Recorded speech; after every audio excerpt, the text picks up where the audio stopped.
Hey, what's up, everybody? Welcome to not a shared universe podcast studio. We are at 10 Drink Minimum Studios, live from the palatial estates located in Borealis, New Mexico. The 10 Drink Minimum compound. Yeah, the compound, man. We got there's a pool here. We got honeys. We got fried chicken. We got Kentucky cold snacks. Oh man, we do. And listen, Albuquerque, New Mexico, great place. But if you eliminated like everything else and just kept this place, like this is all I need, man. That's all you need. This is all I need. The 10 Drink Minimum compound. Yeah, for sure. Nice. My name is Ming, Chen. I'm joined here with. Oh, Chris Burnett from the 10 Drink Minimum show. Yeah, and this is your creation right here. I love it, man. I love it. Just a little history about this place. We won't like give out your exact address and shit. But a couple years ago, 3 years maybe, you were looking for a house. Yeah. And no, it was during the shutdown. Yeah. Yeah, and you looked at this one, and there was a separate area.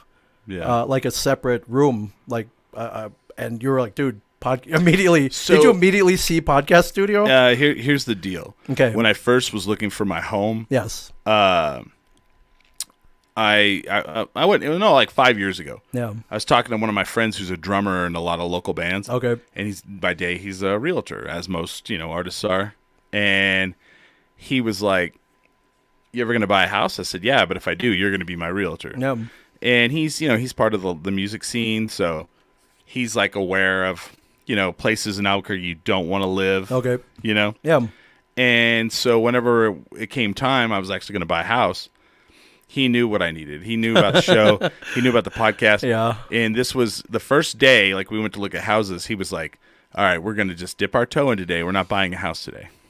He's like, "I'm going to zero in on what you need." And we looked at like 8 places, and then all of a sudden, I liked a place the first day. Second day, this was the third house. I pull up, and I'm like, I don't know, because I saw the big thing outside. Yeah, there's a power station. Yeah. Which typically shrinks your balls and shit. Yeah. But your balls look pretty big still, so you're good. Keeping you from having babies, which is cool. Right. But as soon as we walk in the house, I like it. Then as soon as we see this back area, Yeah. I'm like, this is the one. Yeah, it's literally a separate room where, like, if this was my place, automatic podcast studio. Yeah. And I love what you do with this place. Yeah. That first day was like, hey, here's a house. It's above a bowling alley and underneath another bowling alley. I was like, oh, I'll take it. Yes. Yeah. No. Sure. So I told him, I said, this is the one. Yeah. And he goes, I knew that you would say that. Like he knew. Like he was the perfect realtor for me. Yeah. He knew what I wanted. He knew what I needed. Yeah. No problem. It's perfect. And so how long did it take you to build it out to this level of awesomeness? 2 years. 2 years? Yeah. So this is great, man. This is great. People come in and they're like, immediately they're like, oh shit. They're like, okay. Because I used to do a lot of live podcasting out and about. Yeah. And people are used to that. And they're always like, when are you going to do that again? And I'm like, never. It's a pain in the ass. As little as I can. Yeah. I mean, I do it for our business now. Basically, we do it for money. But you had to truck all that gear out and then troubleshoot it and worry about internet connections because we always stream live. And then just, little gremlins and ghosts in the machine. And then you I mean, I hate to say this, sounds really awful. Like when you're stressed out and you're trying to get all that set up. Yeah. People always want to come up and like talk to you. Oh, hey man, what's going on? Yeah. Man? I'm like, I love the show. Blah blah blah. I'm like, dude, I'm trying to hook up I think I have a dead XLR cable here. Like, stop talking to me. And you're like kind of like doing this. You're like, cool. Yeah. And it got to the point where like my co-host he would just kind of take those people away because he didn't know how to do any of the technical stuff. So he would just get them. He I don't know what you call it. He would buff. He was a buffer. Oh, okay, yeah. He's like he's like Patrick Swayze in Roadhouse. He's a cooler. He's a cooler. Be nice. I thought you'd be taller. Dalton A. Yeah. Yeah. So I guess our business, we kind of eliminate that in a way where we'll do like live streams for other people, but I'm the guy behind the board. I set it all up. It's tough, like being on the show and trying to run it at the same time. It is tough. Yeah. Even here, you do it weekly, but yeah, I mean, I can do like the whole like switch it around. Yeah, what up? Like I can do that. I can do that.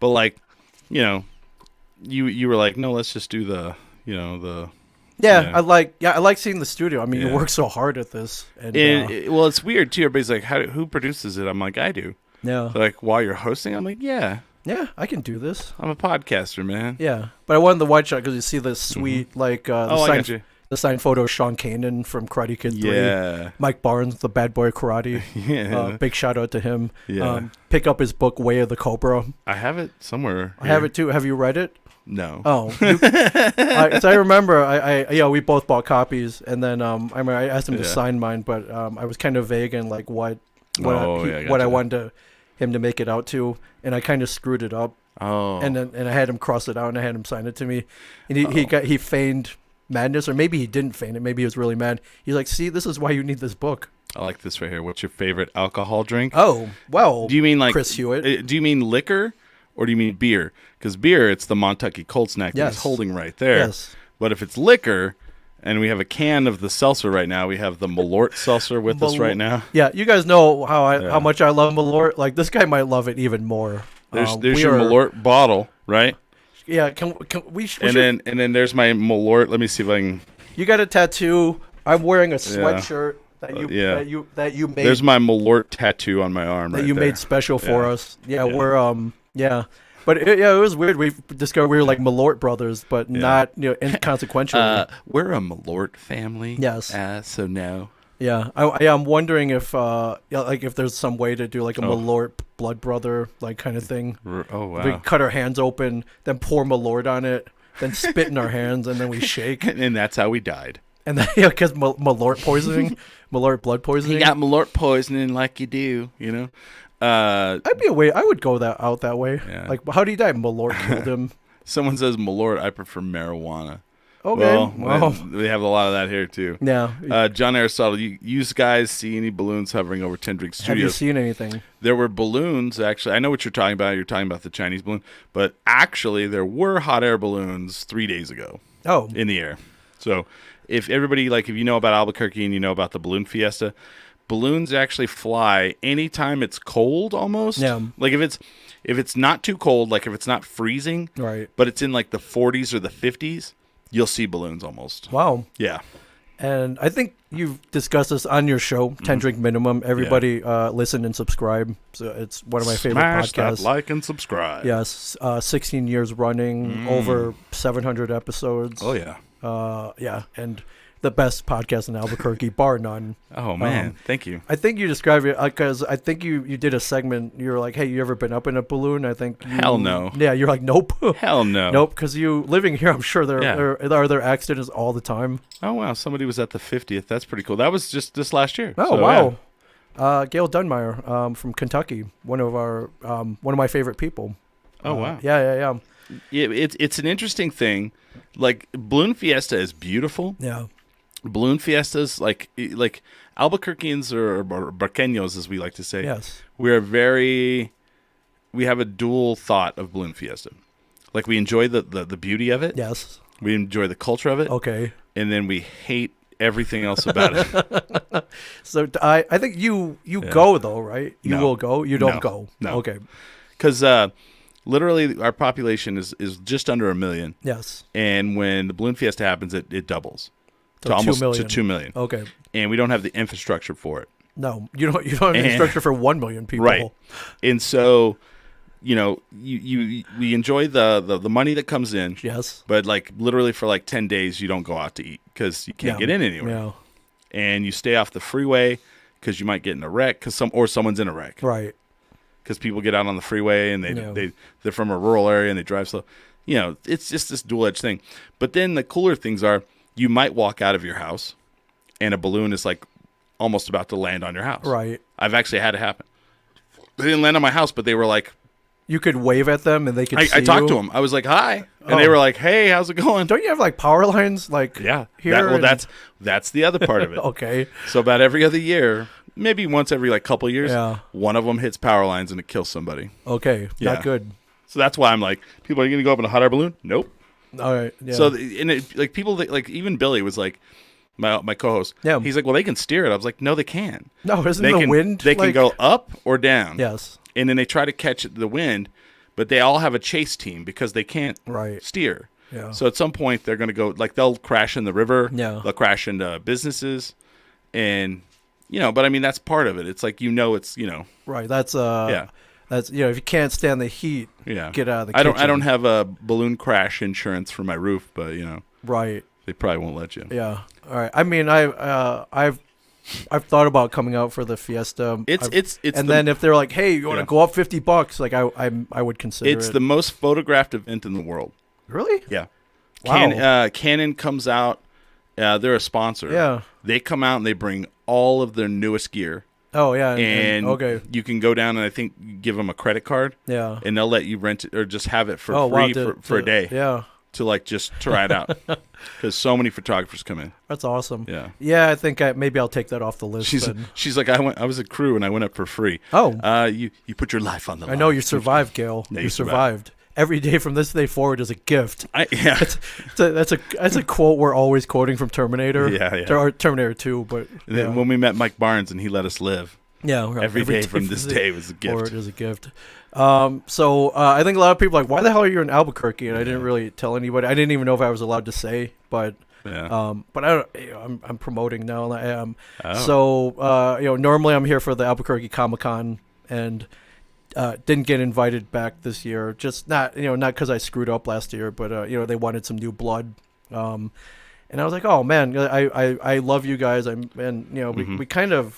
We kind of just put it automatically on the calendar that I'll be here the third weekend in January, and I prepare for it. And I literally hit you up that week. Yeah, you're like, hey man, when you get into town? I'm like, well, I'm not. And I got a lot of that. I was very upset. Yeah, me too. But it's not my show, and God, the con's been more beyond gracious to me for inviting me 6 years in a row. So but hold on though. But at this point, you're an institution here. I feel like I am. There was so many people that saw me, and they were like, "Where's Ming?" Yeah. And they worked for the con. I was like, "I don't know. Yeah. You tell me." Yeah. Where's Ming? Yeah, and and I've made so many good friends here. We're like locals here. Like, if I'm in town, like, hey, what are you doing tonight? You want to come hang out with us? Like, that's cool. You invited me to a house party a quarter mile away. Yeah. And my favorite when you say you got to talk about that though. You can't just say a house party. Okay. Because a lot of people are like, oh, a house party. You went over to someone's house. It was nice. Right. No. It was it was like from a movie. Yeah. Kind of house party, it was right? Kind of like house party without kid and play. we didn't do that weird funny dance where we click heels. Oh, but I mean, if we drink enough tonight, that may happen. We might. Yeah, but I mean, it wasn't just like a bunch of people there just like talking about like, well, so what do you do for a living? Yeah, well, I don't know. It wasn't a wine and cheese party. No, oh no, it was. Yeah, no, there were people smashed and drunk people, and like I was in some girl's bedroom, like not with her, but it was just part of the party. Oh yeah, atmosphere. She ended up in there. Yeah, it was cool. There was some guy that kept following us around, and he was so incoherent, but he wanted to talk to us. Yeah, do your impression. He was like, hey, Chris, my sister has this story, man. Sorry, I'm a little drunk, but my sister, I'll tell you a story about my sister, man. And I'm like, yeah, and then he was like, hey, man, we met before, man. We were like, you're a cool guy, man. You're a cool guy. We met. I love it. You're cool, yeah, man. And you're great. I'm pretty sure we had not met before. Yeah. And those are the kind of people that, like, if you try to blow them off, they're like, hey. Yeah, why you gotta be like that? Hey, man, be like that? Oh, I'm the asshole? I'm the asshole? Yeah. That was fun. But I think my favorite part was the end of the night. You live about a quarter mile away. Yeah. Like, we just walked home on, it was like a Saturday night. And we're not young men. But we're a little tipsy, and we're just walking home in like the mean streets of Albuquerque. And I'm like, hey, did you hear about the guy that ran for office and then he lost and he like shot up a bunch of different politicians' homes? And you're like, yeah, that's where he lived, and that's where the SWAT team arrested him. I'm like pointing it out to you. Yeah, which did happen, by the way. Look it up. Yep, look it up. That's national news. Yeah, but I'll remember that was a big part of my trip. Just simply we didn't stumble, but walking back, I had a few, and we made it back safely. Yeah, and it was cool because I don't live here, right? So it's Yeah. But one day you'll come up to Jersey, and we'll stumble back. Of course, somewhere. Yeah. Someone says any favorite drinking games. Do you play drinking games? Not at my age now, but when I was in college, absolutely. I mean, I loved Kings. I loved 3-man. I don't even know what these are. Oh, like, wow. That's how uncool I am. Mushroom Kings was also a really fun one. Quarters, speed quarters. So. I know Flip Cup. I know Flip beer pong. Boat races, beer pong. Boat races. Yeah. Wow, you're a degenerate. I was a degenerate. Like these are ones I have to look up in Urban Dictionary. Oh yeah, someone's gonna like look all these up and they're all real. Yeah, so. like I love the Cleveland Steamer. Like, what's that? Like, that's not a drinking game. Oh, do you remember when all those were huge and everybody's like, no, this is the thing. Yeah, it's like, oh yeah, I like the donkey punch. Like, no, you don't. The guy says my drinking game is drink just enough. Oh. Yeah. Yeah. Dale Watson was in town a couple weeks ago. Do you know who Dale Watson is? No. So Dale Watson's an old like country singer from Austin, Texas. Okay. And Billy Joe Shaver, who was like the guy who wrote all like Willie Nelson songs like that, shot a man in the face.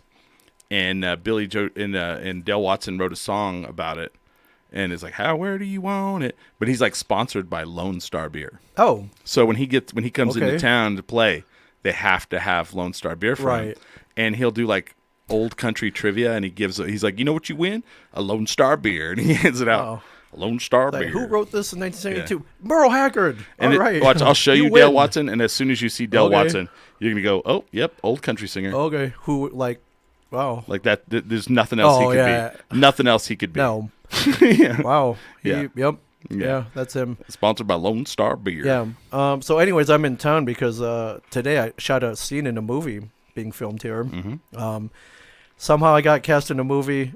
You may have seen me on the AMC TV unscripted TV show Comic Book Men. Unscripted. Yeah, and a lot of people I was like, oh man, like, so you're a full-time actor, like what else have you been in? And I was like, listen, Clerks 3. I'm not an actor, like, Dogma. but I've been in a couple of movies, and I was like, because Kevin put me in them. Were you in any of the Jay and Silent Bob? Yeah, you were. I was in Reboot. Yeah, you were playing myself, reciting like Shakespeare.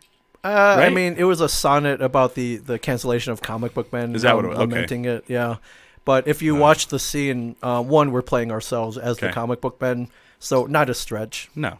And then, I have like a little poetry book in front of me, and like I wrote my lines in there because I didn't want to forget them and delay production. So I'm literally reading my lines.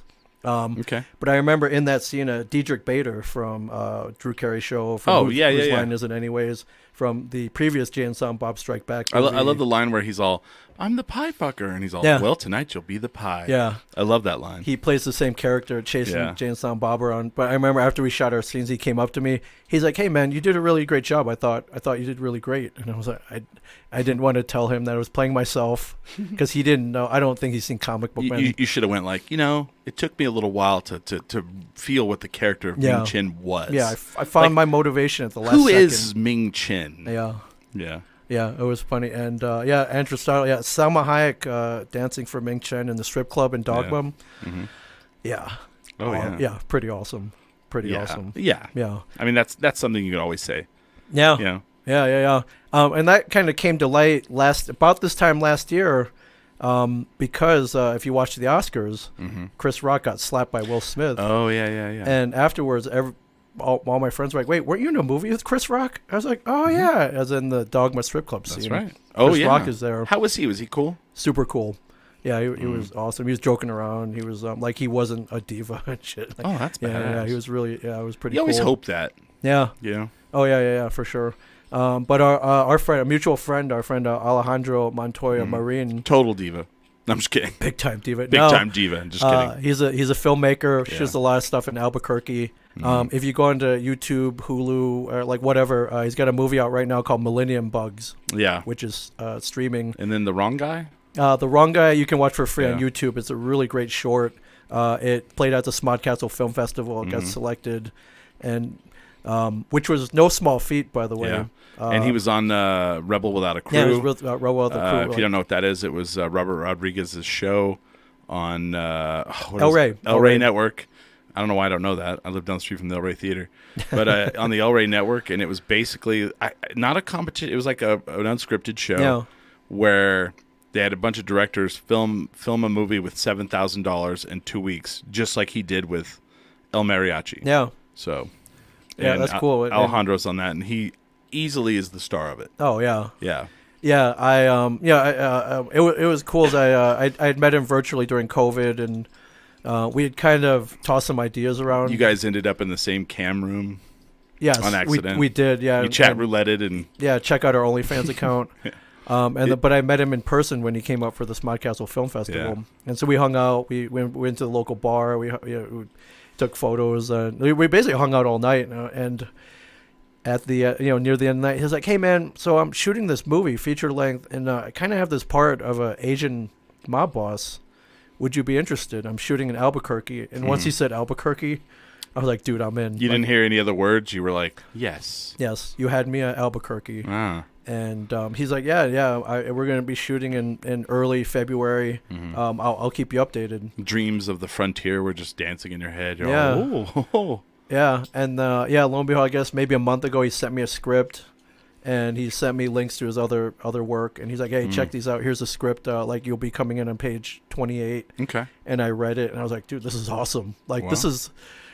Yeah, again, I'm not an actor, but I would love, I would love to be in just movies where I have like 5 lines, Right? Or even the one where like I just come in and it's like, hey guys, what's going on, and like that's it, but like it's very memorable. In like 30 years, they're all character actor Ming Chen has passed away. Yeah, and people are like, who's it? Oh, I've seen that guy in some movies. Yeah, wait, was it him or Samuel L. Jackson? Yeah. I was like, no, it was Ming Chen. Ming Chen. Yeah, but that happens every once in a while. They're like, blah blah blah is dead, and you're like, look it up. You like just look at them, and you're like, oh shit, that guy's been in like 30 movies I've seen. Yeah, and so lo and behold, literally about a week ago, I got an email. It was like, hey, so are you ready? Can you come out in a week?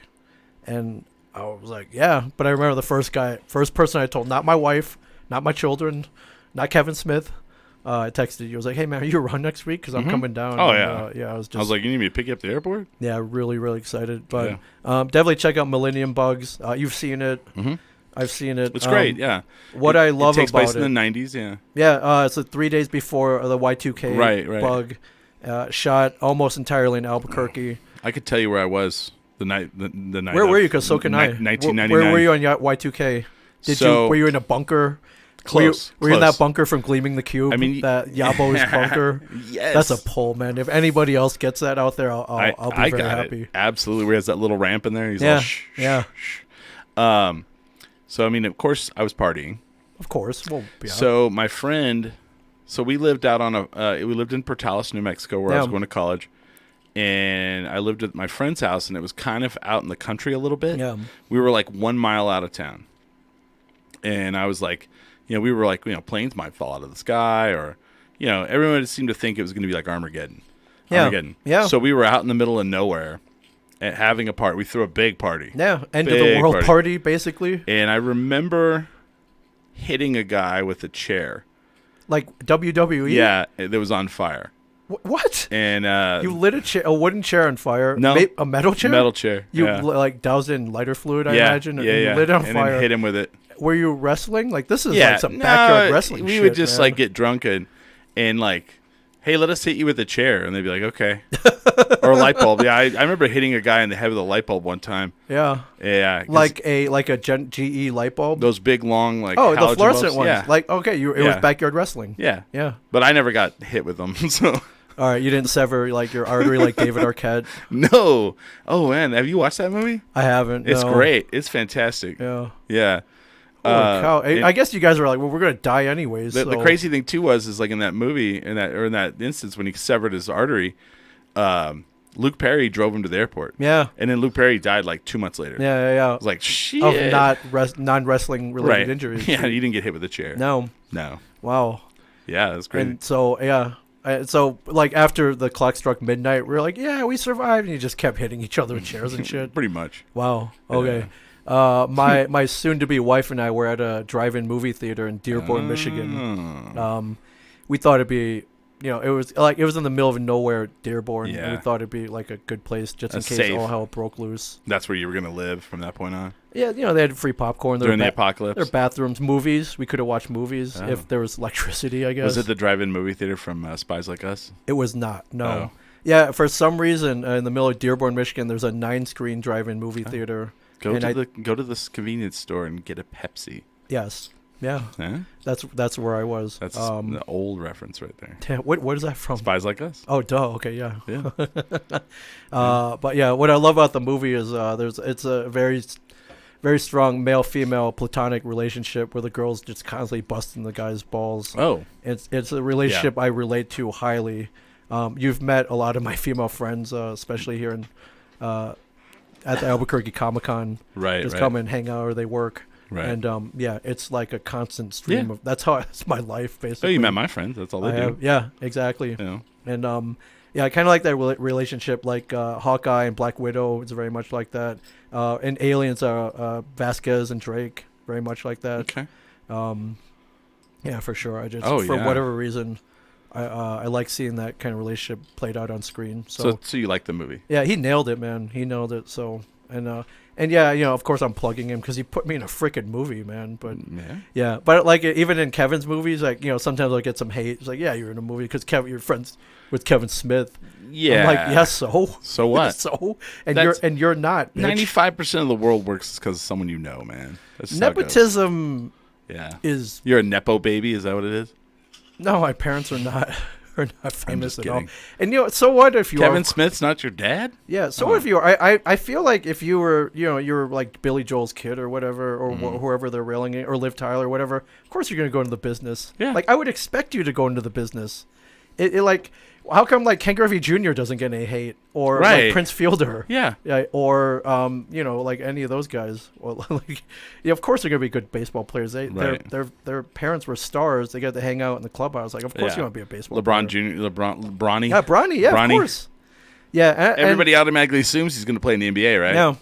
Yeah, and I'm not a huge LeBron fan, but I love. He's like, listen, I want to play in this league long enough where I can play on the same team with my. You're not a fan? Ooh. Hey, well, sorry, Ming. LeBron, LeBron, come on out. Yeah, he just starts hitting me. He just walks out. He's carrying a case of Sprite. Ladies and gentlemen, LeBron James. He just walks out. Wow, that. All right, then I would have to pretend to be like, oh no, I was just kidding. I love you. But C.J. Cullen from the many film festivals, the Brightside Film Festival. He's CJ's one of my best friends. Oh, nice. He's the film and video teacher at the local high school. And, yeah. I've seen you guys always hanging out together. Yeah. He's a fan of craft beer. I'm trying to get him out. You guys would get along it's automatic. We have like one craft brewery here. No, CJ, if you're watching, or anybody, they're 60 plus. 60 now? plus, yeah. Yeah. So CJ loves going to different breweries. He can't throw a rock and not hit a brewery tap room or whatever. He says, "How was the shoot?" Yeah, it was great. So he's also a filmmaker. He's an actor as well. He's in. Okay. You can see him in Wolf of Wall Street. He's worked with like Ed Harris. Oh, nice. Die Hard 2. He's in Clerks 3. Oh. He plays one of the doctors wheeling in like Rosario Dawson. You see him in the hospital. Nice. So it's pretty cool. But the shoot was great, man. Alejandro, as we mentioned before, a very energetic director. Like he knows what he wants, and his influences are all the shit that we like. Yeah. So Kevin Smith, Rodriguez, obviously, 80s movies, all stuff like that. And it went great. It was very smooth, and it was a fight choreography. Really? Yeah. And I could see. They had monitors. I was like, wow, that looks awesome. Oh, really? Yeah. So he made me look really cool, man. The dailies were good? I don't know if they do dailies anymore. It's all digital. Yeah. But yeah, shoot went great. And I was in and out in one day. Ming, I was watching the dailies last night. And I didn't like what I saw. Yeah, I don't know what the direction of this film. Yeah, you're kind of fucking things up. So you got to pick it up. I really, since you're a fan of like film, you really need to watch, and I can't think of the name of it right now, but the miniseries on Paramount Plus about filming of The Godfather. It's fantastic. Oh man, it is so amazing. I'd rather watch that miniseries probably than The Godfather. But really, I'll check it out. Like it's good. Had I not wanted to subscribe to yet another streaming service, probably. I'm sure that I think you can get it on Amazon. Okay. Yeah. Or if I lived here, I'd be. What is it? It's Miles Teller. What is? Oh, cool. From Top Gun Mavericks, Miles Teller. Yes. Cool. he's a cool dude. What's the name? What was it called? Yeah, somebody out there will find it. I'll check it out. It's really good. Like if I lived here, I'd just come over here, drink beer, and watch it. Oh yeah, on your TV, or I would just steal your Paramount Plus password. Well, yeah. But CJ, The Offer. That's what it's called. The Offer. Yeah, that show is awesome. Like there was I was constantly watching it. So then I heard what is his name? Al Ruddy. Yeah, was the producer. Yeah, he won the Academy Award for that, and he won the Academy Award for $1 Million Baby. and then he made The Longest Yard. Yeah. All like it's weird. He made like these amazing movies, and then like some movies you're kind of like, oh, okay, yeah. but like I'll still watch them. And like they interviewed him on Marin, and he's telling the stories that are the same stories that are from the show, and you're like, holy shit! So that really happened. Yeah. Because there's a lot of mafia stuff in there. That you're like, holy shit! Yeah. Whoa. But I mean, they were making a mafia movie, so and I think Coppola's Italian, so. But they were the mafia, like they picked him up. Like he was like in New York looking at locations. And he came out of a hotel, and they're like, hey, someone wants to talk to you, and he's like, I have an appointment. They're like, yeah, you do. Yeah. And they put him in a car. Yeah. And like they told him, they were like, you're not making this movie at all. Wow. Yeah. They didn't want to be portrayed in a negative light. And so then he was like such a fast talker that like he turned around. But then their concession was we don't want the word mafia in the script. And it was literally in the script one time. Right. So for them to take it out was like nothing. Okay. Yeah. That's an easy concession. But he didn't let them know that though. Right. He was like, all right, yeah. For you guys, we'll take it out. I don't know if I can do this, man. But we'll take it out. We'll take it out. I mean, and it's pretty fantastic. And then you go look up the actual history of the people and everything, and they did a really good job. So it's worth watching. Yeah. Holly Ann Bird is tuned in. I know. And that was the other plug I wanted to give tonight. Holly Ann Bird, if you're in the area, Rio Rancho, Santa Fe, Alamogordo, Portales, Las Cruces. Juarez. Yeah. Holly Ann does a Monday night open mic that starts at 8 p.m. at Founders, one of our favorite places. If you follow my feed, like I'm there 8 o'clock. Constantly. Is it it's at 8, right? Yeah. Yeah, and I mean, one of my goals was to get there to the open mic, and I didn't know what the shooting schedule was or what they needed, how long they needed me, so I didn't know if I was going to make it, but I'm going to be there. Nice. You should too. Does she know that? Yeah, I told her. I really wanted to surprise her, but I was like, what's the point? And because like if I didn't make it, just for whatever reason, I was like, would have been a letdown. I mean, it'll be a letdown if I don't make it. Yeah, he makes a good point. After Godfather came out, all the mafia guys wanted to be in the movie. Yeah, exactly. Yeah, and then it happened. Some of them are in the movie. There's mafia guys in the Godfather. I was like, holy shit, no way. Yeah, but what I didn't announce to Holly Ann, which she's watching right now, I'm assuming, is so I spent most of the day on the downtime on the set. Mm-hmm. I started writing jokes, and I think I'm going to hop up tonight. Ooh. I've never done it before. Have you? No. All right. Do you have any interest in it? 'Cause you're a funny guy. Yeah, but I'm not funny. Like how? Like a clown? Like funny, do I amuse you? Do I amuse you? Yeah. funny how? No, you brought it up. Yeah. No, I'm like off the cuff funny. I'm not, and I could probably write jokes, but like for me, the difficulty is like it is acting. Sure. Because you write like 5 minutes and then you act it out over and over and over as if it was the first time you ever done this. And I don't know if I could do that. I don't know. Yeah. So CJ and I went to an open mic at our favorite dive bar. Yeah. And they kind of had it set up where they had like more seasoned comedians, and it was a poetry slam as well. Oh, gravy! So more I know I didn't say that, and that could go many ways, and most people don't like poetry, but it was pretty good. And the comedy, they had some more of the seasoned comic go up first, and they took a break.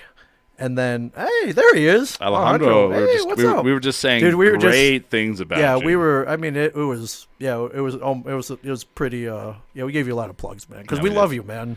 Totally, we love you. You got me here, man. Like right. I can't thank you enough. But then they took a break, and they was like, all right, we're here's open mic, and it was pretty terrible. I'm gonna say this. I do like poetry. But I don't like the people that are so passionate about it that they get up and do it most of the time. Okay. There are some that are great. There's a little pretension involved if you're a poet. Yeah. Oh, yeah. I know the poetry. You're like hickory dickory dock. Like, Jack and Jill went up the hill. Yeah. Little boy blue. Yeah. But oh, man. It was, the open mic, and listen, it takes a certain amount of bravery to get up there. You do a little work writing jokes. Mm-hmm. With that said, like, it was pretty awful. And, like, it was awful to the point where, like, I'm looking at CJ. It's like, bro, we could do better than this. Like, there's no way we could do worse. Yeah. And I feel like Albuquerque, we have open mics, and it's a mixture. It's a mixture of, like, people who are awful. Yeah. And the people who are great, but they're trying out material. Yeah. So then you're like, well, I heard this person was good. And then you're like, well, yeah, they're trying out a joke that they don't have crafted yet. Right.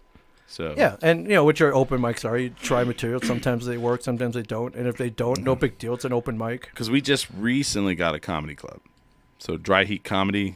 If you're in Albuquerque area, go try it out. Go check it out. Great place. Yeah. Do they have alcohol there? Not yet. Oh, but okay. They will. God, that's tough. It's coming. That would be a little tough. I'm not going to lie. So you got to listen to the podcast 10 Drink Minimum to know when they're getting alcohol. So. Oh, okay. Yeah. I'm behind. That's okay. I'm behind. I am a loyal listener. Oh, all right. I'm behind. So, so if you want to come up and see me bomb, or maybe not bomb, I don't know. I've never done this before. Wow, you were going to fight one? Oh, yeah, so, some guy was telling jokes, and he had an accent, like a Jersey accent. He started out kind of funny. I was like, oh, okay, this guy's going to be good, and it was not. I was like, oh, dude. Bro, with that, you're like, he was kind of like a Jersey dude. And with that demeanor, I'm like, dude, you could kill this. You just got to come up with the right jokes.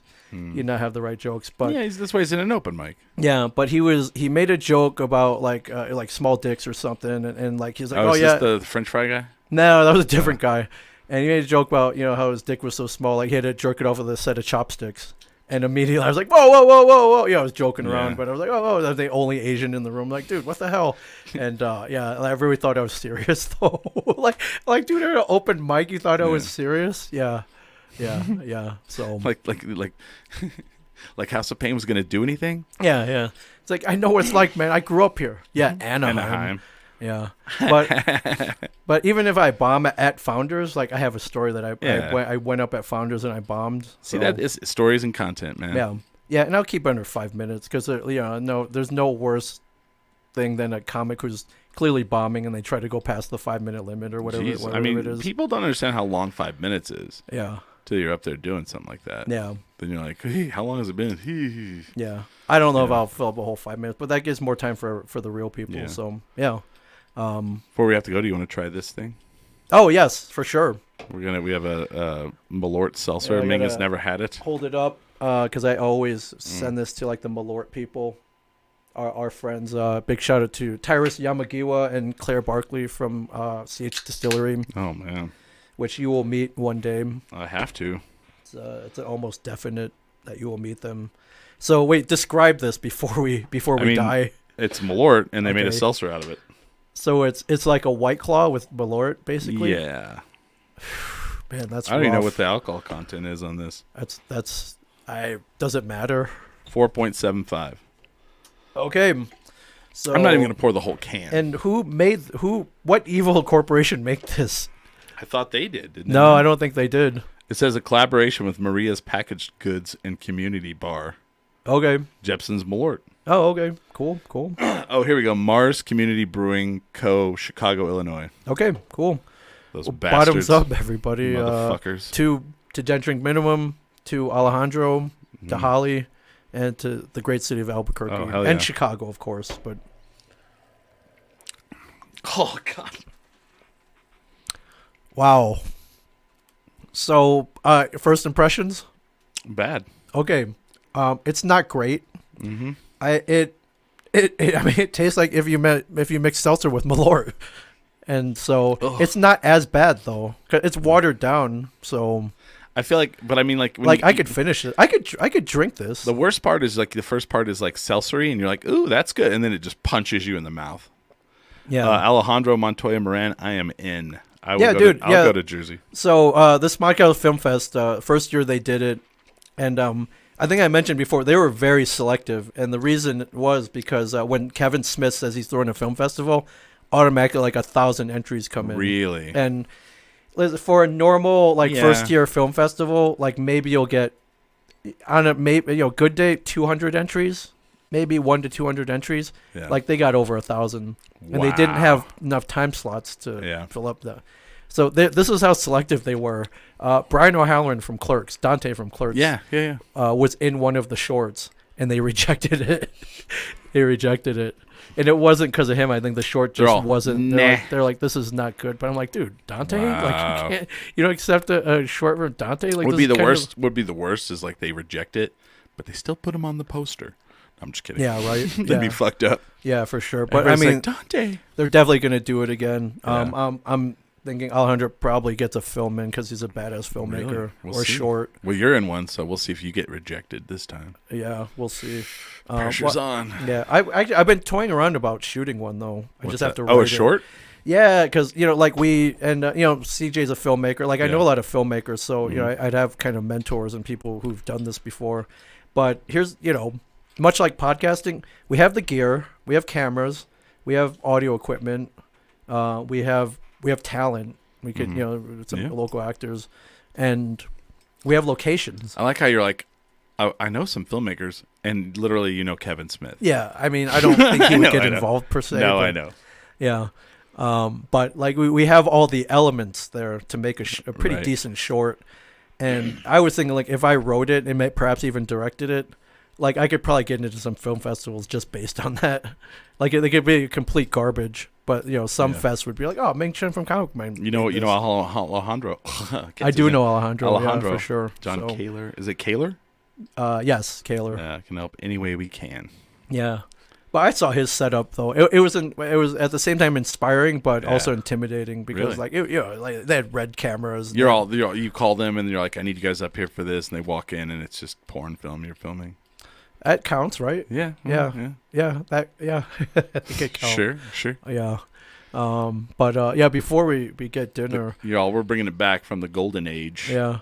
I was just wondering, for anybody who doesn't know you, or maybe some people don't know me, and a good way to gauge, kind of like a litmus test, is to find out what your top 5 movies are. Oh, yeah. And this was inspired by, I did a career day for my daughter's high school the other day. Yeah. Which was pretty cool. Because I got a pretty good job, like pretty cool job. Like like I could tell kids like this is what I do, and they'd be like, oh, that's cool. That sounds cool. Like, so you want to know what my top 5 films are? Yeah. So I opened up the my career day speech with one. I know you guys love Stranger Things. I'm a Dustin, and that got a lot of cheers from that. And I was also like, well, these are my top 5 movies, just so you can kind of gauge what kind of guy I am. Okay. And I guess we can go back and forth. I guess. So okay. I don't know if you gave this any thought. I kind of gave you a heads up. I have about 3 that I can say right away. Okay. So I'm gonna go first, and this one's pretty obvious, but I'm gonna wow the people watching or listening right now, in a way. But number 1 up there, and this is in no particular order, but Back to the Future. Okay. Yeah, 1985 is Back to the Future. I saw it. My dad took me and my brother to see it in the theater. Okay. I remember getting really uncomfortable when Leah Thompson starts taking her bra off. He's like doing the peeping Tom thing on the tree. I got uncomfortable as well. And I was like, wait, are there boobs in this movie? Like I thought this was time travel. You got mad, you're all, what the hell? Yeah. But that, I think, I love movies where you're watching, they kind of set it up, but at near the end you're like, all right, how is he going to get out of this? There's a chance he might not. And like the little alarm clock goes off and like he can't start the car, and then the plug, the big electrical plug comes loose, and like he might not make it back to 1985. Okay. And like how is he going to get out of this? And just the whole set, like it might be it's close to the perfect movie as I can think, in my opinion. Like I can't think of any. But this is like your number 1, or is this just like top 5? Oh, yeah, it's, you know we're film fans. Like they flip flop depending on what the weather is. That's what I was hoping we'd do. Yeah, okay. and so and as much I love the movie so much that I have a flux capacitor tattooed on you. That's your Malort. I do. Yeah. It makes time travel possible. Also powers me, I feel. Yeah, for sure. And that I think that's one of those movies where like if you flip it on TV, like say it's on like AMC or TNT, where like you gotta watch it all the way through. Okay, I've got 4. Right. Yeah, and then even we know how it ends, but I still feel that tension when when he might possibly not make it. The Doc gets killed by the Libyans. Yes. And I just love it when he pulls out that letter. He's got it all taped up again. And it's like, oh man, he listened. That's cool. Dr. Emmett Brown. I'm gonna throw one out right away. Little known director. It's called Goodfellas. Oh, dude. Scorsese. Never heard of it. I watch Goodfellas at least once a year. Yeah. And then every once in a while, like you made a Goodfellas reference earlier. And we made many this week, but I think it is a movie I go back to very often, and when people bring up The Godfather, I always bring up Goodfellas. Sure. And I remember when I first saw the preview in the theater. Yeah. He's like, ever since I was a kid, I wanted to be a gangster. And I was just like, Dude. whoa, what is this, you know? Yeah. And huge fan of the movie. Yeah. You Do you know? have a favorite moment or line? Oh, wow. I know it's tough. There's so many. I really love the scene, and it's Martin Scorsese's mom. Oh, when yeah. they're filming it, like they have killed the guy and they're going to take him to bury him, Yeah, and like yeah. he's all Billy Bats. he's like, show her your painting. He's all what do you do? One dog's going this way, one dog's going that way, and I love that whole scene because this guy over here is going, what the fuck? He's all with the thing. He's like the hoof, Yeah, the paw. The paw. He's like, the paw. the hoof. Yeah. Yeah, Yeah. Oh man, I probably shouldn't. Yeah, I want that painting in the studio, and I feel like we should both with have the that. dog. Yeah, with the dogs. Yeah, because you can go on eBay or wherever, you can get prints of it. Oh, I feel like we sure. should both get that in the studio. Absolutely. Because if someone walks in, they get that. Like the other one you have to get too is Vigo the Destroyer. Oh, from Ghostbusters 2, just that painting of him. Oh yeah. Someone got it at a White Elephant party I was at, and I was like, son of a bitch. How do I steal that? Yeah. That's awesome. And I was so pissed I didn't get the Vigo the Destroyer. Isn't that when that was called, Vigo the Destroyer? Right? Yeah, Vigo the Carpathian. Or Vigo whatever. the Carpathian, something like that. Whatever, yeah. Yeah, my favorite line is right in the beginning. It's like one day the kids from the neighborhood carried my mom's groceries back for her. You know why? Respect. Yes. And I was like, man. I was like, one day I want that level of respect. Right. Still haven't found it yet, but yeah. That's excellent choice, my friend. Yeah. Number 2, very obvious. We don't have to dwell on this one, but I'm a big Star Wars fan. Okay. So obviously the best Star Wars movie is Empire Strikes Back. Empire Strikes Back. I actually kind of thought that one for a second. Yeah. Lawrence Kasdan. Right? Yeah, great writer, big chill. University of Michigan graduate. I mean, countless movies. His son, I think, wrote some of the new stuff, right? I believe so, yeah. Or they had a hand in that. Okay. But it's not even for the Luke, I am your father stuff. Right. Big plot twist, especially as it was just dark, man. Yeah. That Han, the Carbonite, Cloud City. Boba Fett, IG-88. Yeah, Billy D. Williams. But I remember watching it and Colt 45. Yeah, it works every time. The Hoth scene. I remember, they're fighting the Battle of Hoth, and then all of a sudden, like that guy has the binoculars. Yeah. And you see like the big foot, and then they pan up, and I was like, what the hell is that? Yeah. The AT-ATs. Yeah. It was like the original Jurassic Park Tyrannosaurus Rex scene. Yeah. Yes. Yeah. They didn't have the little audio rings, but they're all looking around. They're all, what the fuck? Yeah. Yeah. Yeah. So good. Okay. So good. I mean, how do you top Star Wars? And they did it. Yeah. Those bastards, they did it. All right, I'm gonna throw out another one. Okay. So Scott Pilgrim versus the World. Oh man. Yeah, huge fan. Saw it 3 times in the theater. And by that time in my life, I wasn't that kind of fan anymore. Yeah. And I was just like, this is the most video game type movie I've ever seen in my life. Yeah. And it was so ADHD, I don't know how you say that, but like just all over the place. Yeah. And I just loved it. Yeah. And it bombed and it didn't do well. And I was like, well, of course it didn't. I like it. So, right. Love it. Yeah, that's one of those brilliant, genius movies that we love that they couldn't market correctly. Oh, favorite part of the movie? When they go see the Clash of Demon Head. Yeah. Yeah. Yeah, that's all. And then you see his influence all over the place now. All over the place now. So big fans of it. That's all. Yeah, that's awesome. Number 3, also not earth-shattering, but one I'm sure we both love, but Ghostbusters. Great movie. It's immensely quotable. So original. Like this man has no penis. Yeah. Oh, tell him about the Twinkie again. Like just my favorite one, especially I set up the con table. It's got all my shit on it. Like at the end, as I'm packing up, I was like, "Oh man, should I do the tablecloth thing?" Like and the flowers are still standing. Yes. So great. But I mean, again, like another almost perfect movie where like the cat, like you couldn't think of anybody else that you could cast in any of the roles, any of them. Yeah. And and just they nailed it. And for 1984, and even watching back, the special effects are not awesome, but they're pretty. For that time, but they were. The movie's so good that you don't care that there's stop motion. Yeah. Oh yeah. I mean, it's not even like you didn't even realize it was stop motion. Yeah. It's good. It was. Yeah. you wonder almost like sometimes you're like, man, you almost want them to kind of just remaster some of the special effects, but not change the movie any other way. Yeah, but they just kind of like, whatever. Yeah, but yeah, it's so good. It doesn't even matter. Yeah. Whereas George Lucas is like, I'm gonna make Greedo shoot first. Or that's some bullshit. We all know that's bullshit. Don't change the whole. Don't change the whole thing. Like what the hell? So yeah, you got number 3. Yeah, I'm gonna stay with Edgar 4. Wright, and I'm gonna go Baby Driver. Oh, all right. People like shit on me all the time for that. Why? And I'm like, man, that movie's fucking amazing. It's brilliant. Like how they synced it up. Like so, I tell people like it's almost a musical. Yeah. Like how they synced it up with the soundtrack. Right. Yeah. And I just find that was what he wanted to do. I love that movie. I think it's fantastic. I've seen it so many times. I watch it over and over. Love it. Yeah. John Hamm in it. Yeah. What's his name? John is it Barenthal? The Punisher guy. Oh yeah, John Barenthal. Yeah. Like one of the things he says in that movie, and it didn't hit me the third time I see it. He foreshadows, like they're on the elevator and he gets off and he goes, "If you don't see me again, that means I'm dead." Yeah. And you never see him again. Yep. Yeah. So that means he's dead. That means he's dead. Yeah. That means he's dead. It's a great That's film. a great one. Do you have a poster? That Baby Driver poster is pretty cool. I don't. I should get one. I did a 10 drink minimum T-shirt where I replaced. I took the movie poster and I replaced it with all the hosts, and people were like, "Yeah, that's cool. Man, that's awesome."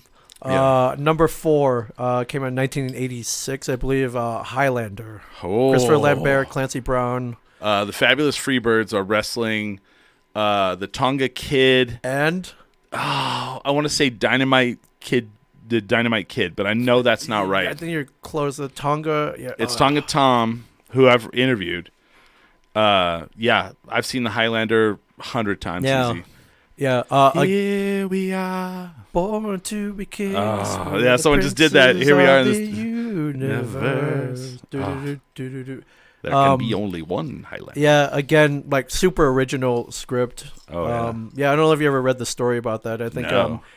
this high school kid, I think he was 16 or 17, he went on a trip to Scotland or something, and he was touring all the historical sites.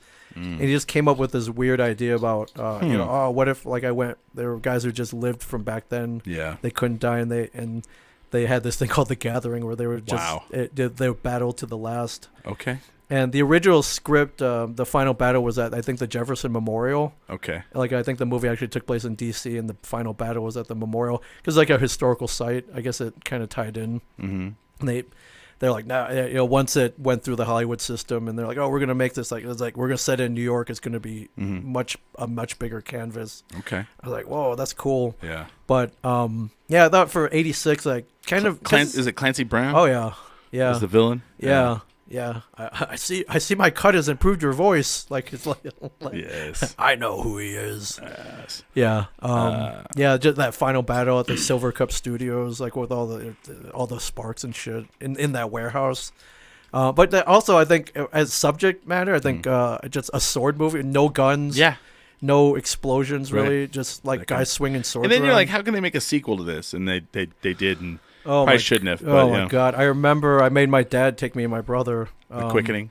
Yeah, and they're like, oh man, and my dad had never seen the first one, but he's like, I thought it was pretty good. And you're like, what? But he had the money, so he took us. And I'm like, we were so excited. We were like, oh man, it's gonna be awesome. Like, they got Sean Connery back. Oh yeah, weirdly. Lambert back. Like, but never like explained why Sean Connery came back. I don't think they do. No, they don't. And then I remember watching. I was like, wait, they're on an alien planet called Zeist, and they just get like kind of beamed back, and this was before all that stuff happened, so they knew each other. I was like, this makes zero sense. Mm-hmm. It was so. Oh man! First of all, director, how dare you? Yes. He's like, no. Yeah, but I was almost like, dude, did you guys not read the script and be like, no? Someone just gave him a summary. They're like, yeah, man, people kill each other, cut their heads off and stuff. It's cool. I think this is a clear case of like, here, we're gonna throw a bunch of money. You do what we say. Right. We'll pay you. Yeah. And I'm almost kind of pissed that they had no integrity. Yeah. And they didn't say anything. I mean, I'll still watch it. But. Yeah. Well, not anymore. I haven't seen it since I saw it in the theater in like 1990. Oh, really? You were that mad about it? I can't, dude. Yeah. What about the third one? Mario Van Peebles? The third one, it's no. And then I watched the TV show, but and it was good. But I remember watching the TV show. Last I heard, I thought they were trying to I think they're doing it. I'm sure. Doing it like if they continue it, but you'll never get the Fabulous Freebirds in it again. Oh, are they not with us anymore? Only one's left. Okay, so Fabulous Freebird. Freebird. Yeah. Michael P.S. Hayes. Yeah, So. but I love that movie. I'm probably gonna get a tattoo of some sort. I think Alejandro's got one actually. He's got a Highlander tattoo. Yeah. Oh wow. Yeah, if I'm not mistaken. But that's definitely that's in my top 5. My next one is, and I love the bulk of his work, and it's hard for me to pick one of his best, but I will say the Royal Tenenbaums. Oh, dude, you like Wes Anderson? Love Wes Anderson. He's taking off one sock, or like. Oh, I love and I really love the Royal Budapest Hotel. Yeah, dude, I love Rushmore. I love Bottle Rocket, man. Bottle Rocket. Love Bottle Rocket. But I Royal Tenenbaums. I mean, end of the day, Gene Hackman. Yeah, he's stellar. Yeah. So that's my favorite Wes Anderson. I think one I've seen probably more than any of them. Yeah. Do you watch all of them? You've seen like Darjeeling Express? I've seen them all. Okay. Some of them I don't like at all. Right. But most of them I love. Yeah. I like his dialogue. I did not like the new one he made. What is it called? I can't think of it. I know. It was the one that had 3 different stories. The Licorice Pizza? No, that's no, it's Paul Thomas Anderson. That's Paul Thomas Anderson. Sorry. Also didn't like that movie. Okay. But yeah. Yeah. That's a great. Yeah, I like Wes Anderson. Yeah, if you have an opportunity to either watch or watch again Bottle Rocket, I think it's his first one. Someone right? said, "What's your favorite remake movie?" Dukes of Hazzard. Just kidding. I don't. Do you have one? Is there one that was good? Because I cannot think of a remake that comes to mind. I was like, oh yeah, that was good. I can't think of one either. Yeah. Jane Silent Rob reboot. That's a continuation. It's a reboot. I was trying to. Yeah. Number 5, I should probably say Clerks and/or Dogma. Okay. Which, listen, just make it a given that Kevin Smith is in my top 5. But I go with James Cameron's Aliens for sure. James Cameron Aliens. Aliens, yeah, the second one, 1986. We're fucked, man. Game over. Game over, man. Again, instantly quotable. Yeah. And that wasn't even in the script. That was. It was improv? Yeah. No, really? Dang, Bill Paxton. Mm-hmm. That's awesome. Yeah. Again, it's like, how do you improve on Alien, which is an amazing, amazing movie, like plotline shot. It's a horror movie in space, but you bring in the corporation. Yeah, and James Cameron's like, all right, we're gonna put more aliens in it. We're gonna put more troops in it, weapons, and that scene where the alien is like hatching or like she's laying an egg. You're all yeah, and strong badass female character. Yeah. Just tension. An android, Lance Henriksen as Bishop. Oh yeah, that scene where they're doing the knife thing. Yeah. So amazing. Yeah, and just the Space Marines, like they all have different personalities. And, they're just like freaking 100% badass, man. Yeah. Elevator to hell. When she's like spraying that flamethrower down the thing, you're like, let's rock. Yeah. Great film. Yeah, an incompetent general corporal Corporal Gorman. Oh, that's right. Yeah, it's so great. I'm probably gonna get Aliens tattoo. I always love the meme. It's like no one ever wanted to listen to the woman when she told them what to do, and they all died, and she lived happily after with her cat. Yeah. It's like, yep. Yeah, Jonesy the cat. Pretty much. Yeah, and Paul Reiser. The greasy evil corporate. The corporate. Wayland Yutani, Building Better Worlds. Yeah, it's so good, man. Number 5 for me, and this is a stellar movie, The Big Lebowski. Oh, dude. The dude. Okay. Oh man. Yeah, I remember. I think even Kevin said they went to see Big Lebowski, and what was the movie before that? I don't know if it was like Raising Arizona. Raising Arizona is up there as well. Yeah, Raising Arizona is in the top 10. Yeah, and I remember holds up so well. Oh, it does. Yeah, for sure. Yeah, but I remember he said he went to see it, and like at first, like no one got it. So no one liked it at first. No, didn't do well. Like, what is this? And then upon repeat viewings, you're like, oh man, this is brilliant. Well, it's actually like it's a movie with like kind of a story. Yeah. And if you really rewatch it, it kind of has a story. Right. But then no ending. Yeah. No ending whatsoever. Not really. Right. There's no like blow off or I don't know what they call it, but like they never get the ransom money. Really, like no one. It never really. She goes wasn't anywhere. actually kidnapped. They never get the ransom money. Yeah. Donnie passed away. Spoiler alert. Donnie was a great bowler. I even have a Big Lebowski bowling shirt, and it says Lebowski on it. Yeah. And on the back it says Little Urban Achievers. Yeah, okay. It's awesome. Yeah. We I need that Sadaharu O T-shirt. It's the Japanese baseball T-shirt with Sadaharu O on it. Yeah. It's like the Japanese Babe Ruth. Right. The carpet's still been peed on, micturated on. Yep. You're right. It doesn't Every really time have an someone episode micturates on a carpet in this town. Yeah. Yeah, we just gotta get it bookended by the dude from Roadhouse. God, what's his face? Oh man, somebody out there throw it out. The I guess his character is just narrator, right? Sam Elliott. Yeah, Sam Elliott.